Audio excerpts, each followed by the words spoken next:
So chest tube placement, normally our chest has two pleuras. It has two-layer pleura. One is called the visceral pleura, which is the membrane attached to the lungs, and the other one is the parietal pleura, which is the membrane attached to the chest wall, more or less the chest wall cavity surrounding the lungs. And this is the catheter that goes in there, the catheter that goes into the intrapleural space, and it goes between the visceral and then the parietal pleura. The purpose of this, two indications for chest tube placement are to remove air and fluid from the lungs. So the fluid would either be blood, pus, or whatever fluid is enclosed in the cavity. For placement of pneumothorax, for placement of chest tube, which is indicated for the removal of pneumothorax, usually the chest tube is placed within the second or third intercostal space most of the time.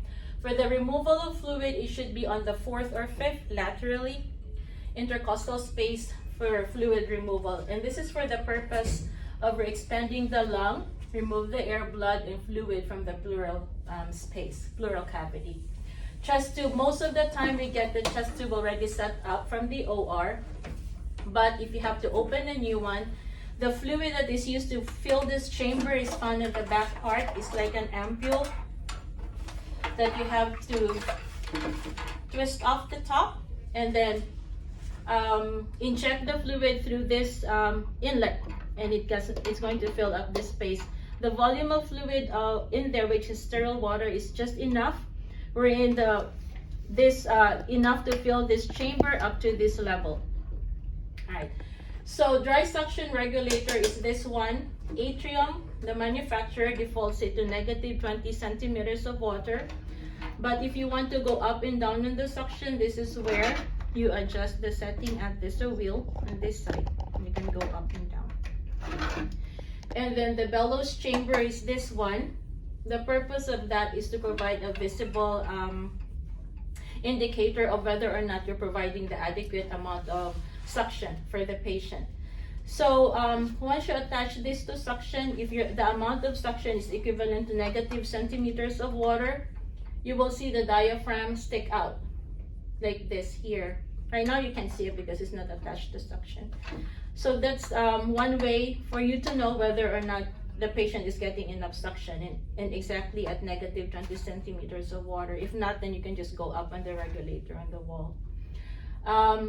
This chamber is called the leak detection chamber, which is part of the water seal chamber. The purpose of this water is to act as a one-way valve to prevent air from going back into the intrapleural space and cause tension pneumothorax. So you always have to make sure that this volume is up to this line. The volume of the water is always up to this line.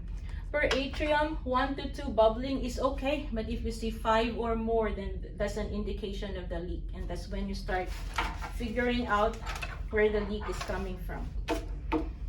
There's a tiny ball here that goes up and down with each respiration. So in a normal unventilated person, when you take a deep breath, the ball is going to go up, which is an indication that you're increasing your intrapulmonary volume and decreasing your intrapulmonary or intrapleural pressure to -8 centimeters of water.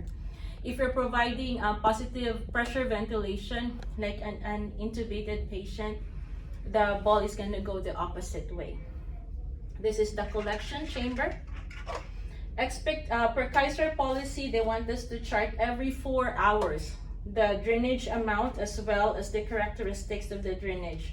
So what we usually do in recovery, we take note of the volume the first time we get the patient, and we count every 4 hours from there on. Okay. And once a chest tube is placed, these are the necessary indicators wherein you need to modify the inform the patient, the physician right away. Any change in the amount or type of drainage in the chest tube. So 70 to 100 mL per hour would be a necessary indicator where you have to tell the physician there's an increased amount of drainage. Any sudden cessation of drainage, which could indicate maybe the tube was pulled out or there's a blood clot somewhere. Sudden change in the bubbling of the water, continued pain even though you gave pain medicine anyways. Signs of infection such as fever, tachycardia, redness around the site, or any purulent discharge. And on our EPIC, this is where we document. The expectation is we document every shift, the site, including the crepitus, and then any signs of which is subcutaneous emphysema, the characteristic of the dressing, any titling or any air leak present. And then dressing changes, they want us to do it every day and as needed. We use Vaseline gauze or styrofoam at the junctures site. And then make sure that you place a 4x4 gauze in between the patient's skin and then the chest tube to prevent skin breakdown. And so troubleshooting for hospital policy, water seal unit is broken or emptied. What you need to do is to clamp the area, the end of the tube nearest the patient and reconnect to a new drainage system. You can also, once you clamp here, if you want to keep this tube, you can disconnect from this end and set up a new chest tube system. And then tubing is disconnected, again, clamp on the end nearest the patient. Disinfect the end that was disconnected with iodine solution. Assess the patient for signs of distress. Notify the physician once you're able to reconnect the patient. Drainage system is tipped over. The first thing you need to look for is the amount or the volume of fluid that is in this chamber. So the purpose of this chamber is to provide a one-way valve, and that is to prevent air from the atmosphere into going back into the patient's chest, which could cause tension pneumothorax. So when you lose volume in here, you can either clamp again or change the whole system. You can refill this with sterile water, the same way that you initially did upon opening the setup. Chest tube was pulled out. What you need to do is grab a Vaseline gauze or the styrofoam dressing that we have, and a couple of those, and put over the chest tube site and call your physician. Expect a chest x-ray eventually.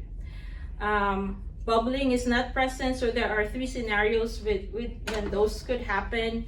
Once the lung has re-expanded. If you check the patient and it looks okay, there's no bubbling in the water seal, then the possibility is that the lung has re-expanded. If it looks okay, doesn't seem to be in distress, then maybe the lung did re-expand. The other thing you need to do is to check for kinks and also check for blood clots, presence of blood clots in the tubing. Excessive or continuous bubbling, check for leaks by clamping the end nearest the patient first. Looking for continuous bubbling in the chamber and while going down towards the chest tube. And even if you find the source of the leak, it's always a good measure to notify the physician anyway.